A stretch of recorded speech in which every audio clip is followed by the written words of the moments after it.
video ini saya akan menerangkan tekanan pada zat cair. Cukup banyak, mohon disimak dan diperhatikan ya. Oke, silakan langsung ke papan.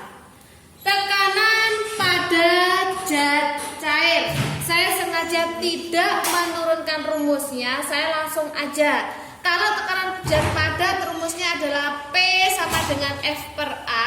Kalau kita turunkan pada zat cair itu tidak ada gaya, tapi adanya berat benda. W per A kalau diturunkan nanti akan muncul P sama dengan rho G H. P itu adalah tetap P itu adalah tekanan. Rho masih ingat? Rho itu adalah massa jenis ya. Kalau pada zat cair tingkat kekentalan, kalau pada zat padat tingkat kekerasan. Sedangkan G adalah gravitasi, sedangkan H itu adalah kedalaman. Ingat yang ini saya bahas di tekanan pada zat cair? Rek, kalau pada zat cair, misalkan saya punya ikan, ikannya ada di sinilah, ya, ikannya ada di sini. Kalau jarak dari ikan ke permukaan ini katakanlah 7 meter, ya, sedangkan dari ikan ke bawah ini adalah 3 meter, maka H yang dimaksud itu adalah yang 7 meter. Kedalaman itu kamu melihatnya sumur dalam itu dari atas ke bawah atau dari bawah ke atas? Dari atas ke bawah. Wow, jurangnya dalam. Bukannya kamu nyemplung terus mari ngono. Wow, dalam kan tidak loh. Ya. Jadi kedalaman itu dari atas ke bawah. Kamu di energi kemarin mendapatkan rumus yang identik. Rumus energi potensial itu adalah MGH. H ini dengan ini tuh beda. Ya, kalau H pada energi potensial itu adalah ketinggian. Kalau tinggi, oh pohonnya tinggi, berarti dari bawah ke atas. Ingat. Kalau pada kedalaman dari atas ke bawah. Biasanya di soal-soal angka 7 ini itu ndak ada. Adanya angka 3. Tapi panjangnya kolam ini adalah 10. Jadi kamu harus menentukan. Dia mengecoh. Kamu pede dimasukkan rho G H hanya 3. Untuk memahami ini, perhatikan. Ini kan yang ditanyakan tekanan terhadap ikan. Wes basa ikan. Ning ngisor kene ana Rizka. Lagi guyon Rizka ditumpaki karo Sophia. Marino ning ndukure kene iki ana Carla. Kakak udah tambeng dong. Mari ngono sapa maneh yo lek iki ana meneh Feni. Ning ndukur dhewe baru. Saya tanya, ini tekanan guys, ini tekanannya. Yang di rumah perhatikan di papan. Kamu bayangkan, tekanan terbesar dirasakan oleh siapa? Rizka. Berarti tekanan terbesar itu ada di dasar kolam. Makanya kenapa sih kalau ada orang tenggelam kok kita nggak bisa masukkan kata kita nggak mampu menyelam? Karena terlalu dalam. Alasannya iki rek. Semakin ke dalam tekanannya semakin besar. Lek gak percaya praktek. Hari ini Rizka sing dukure Sophia duduk-dudukan. Iya, mau dipangku Carla. Malu Feni dan terakhir Taski. Ya, nanti saya tanya. Kemudian ada penjelasan di situ. Taski ini kan berarti dia ada di permukaan. Tekanan Taski siapa? Gak ada. Ada dong guys, tekanannya ya udara luar. Makanya tekanan di permukaan nilainya 0. Kenapa nilainya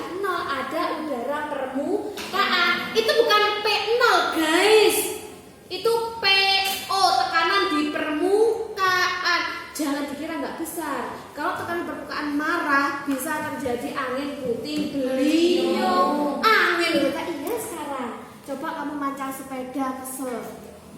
Ya, habis itu ada angin banter truk lewat, bus, kroso. Ya, P0 itu adalah tekanan udara luar yang akan kita bahas sebentar lagi. Tekanan pada udara. Ya, kalau yang ditanyakan Sophia, berapa tekanan yang ditanyakan Sophia? Anggaplah Sophia ini sejajar iwak. Ya loh, sorry sob. Anggaplah Sophia ini ikan, maka tekanan yang dirasakan Sophia itu cuma Rizka atau Taski, Feni dan Carla? Karena Taski. Iya, berarti tekanannya itu sini dukure.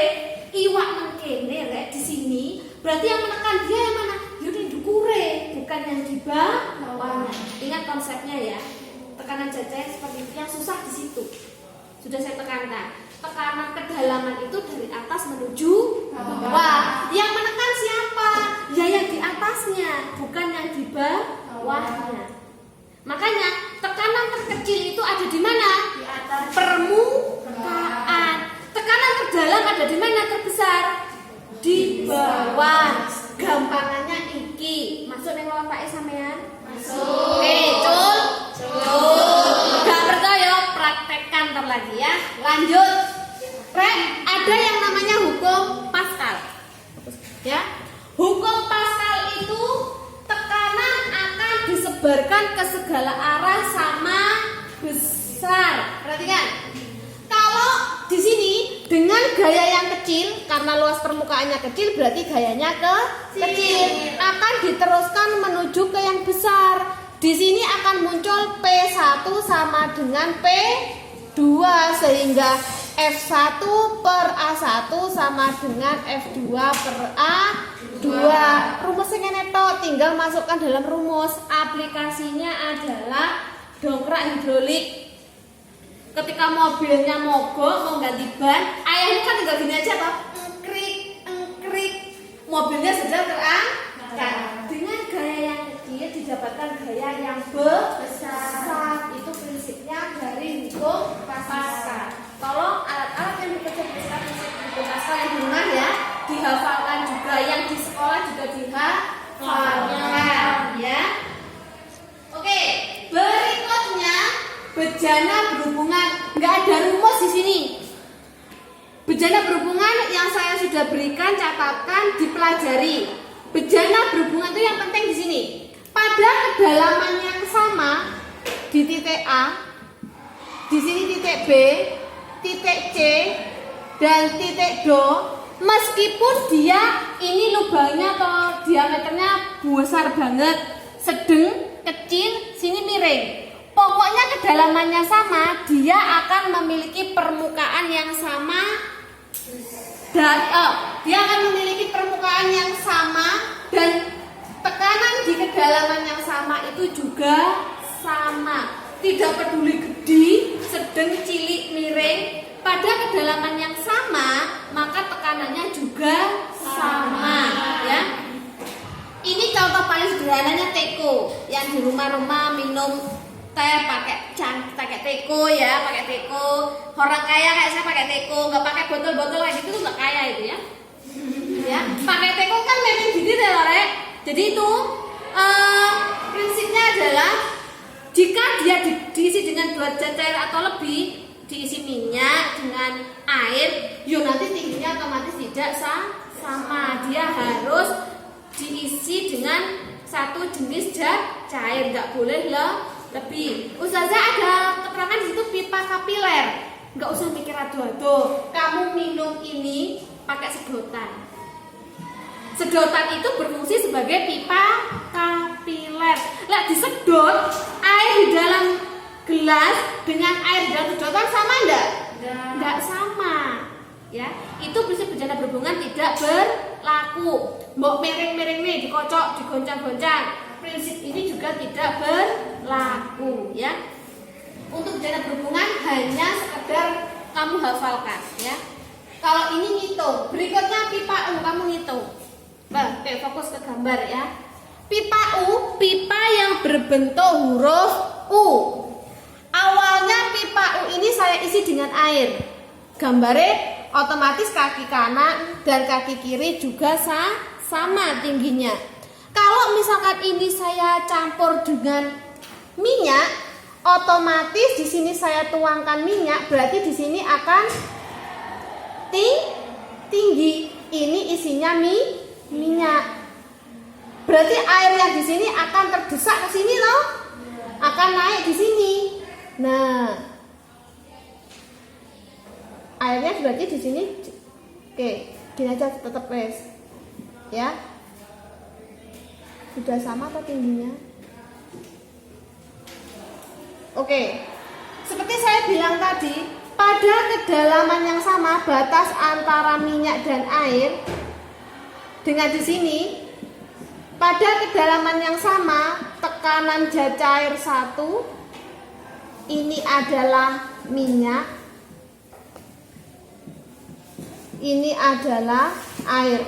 P minyak sama dengan P air. Karena ini minyak, berarti rumusnya adalah Rho GH sama dengan Rho GH, ya. Karena G-nya sama dicoret sehingga muncul Rho 1 H1 sama dengan Rho 2 kali H2 di LKS-mu atau di catatanmu. Sebenarnya kalau untuk gambar ini berarti Rho 1 ini adalah Rho-nya minyak, hanya minyak. Sama dengan Rho 2 karena 2 zatnya air, berarti di sini Rho air dikali H air. Ya, ini adalah kalau ada pipa U diisi 2 jenis zat cair. Kamu menggunakan rumus ini, tinggal pakai ya. Jangan lupa satuannya. Kalau satu hanya dalam satuan senti ya senti semua. Kalau satunya dalam satuan meter ya meter semua. Kalau masa jenisnya dalam satuan kilogram per meter ya harus kilogram per meter. Kalau satunya dalam satuan gram per sentimeter ya gram per sentimeter. Ini macam gitu ya. Oke. Yang terakhir adalah hukum Archimedes. Hukum Archimedes itu adalah gaya apung. Kayak kamu pernah nggak merasakan ketika di udara, ya, Rizka, Sencili, takon gendong Taski, jelas gak kuat. Tapi begitu di air, kenapa kayu yang besar menjadi ringan? Karena di situ ada gaya apung, gaya yang mendorong ke atas. Sehingga gaya apung Fa itu adalah gaya apung. Fa ini adalah gaya apung. Sehingga besarnya gaya apung itu adalah W adalah berat, U itu adalah udara. Berat benda ketika di udara seperti ini dikurangi dengan berat benda di dalam air atau di dalam zat cair. Kalau di udara saya beratnya 60 kg, kalau di air misalkan menjadi 30 kg, misalkan menjadi 50 kg, berarti besarnya gaya apung sebesar 10. Ya.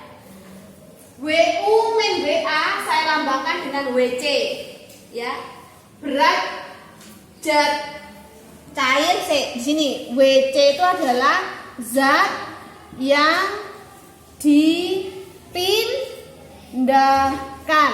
W itu kan rumusnya M kali G.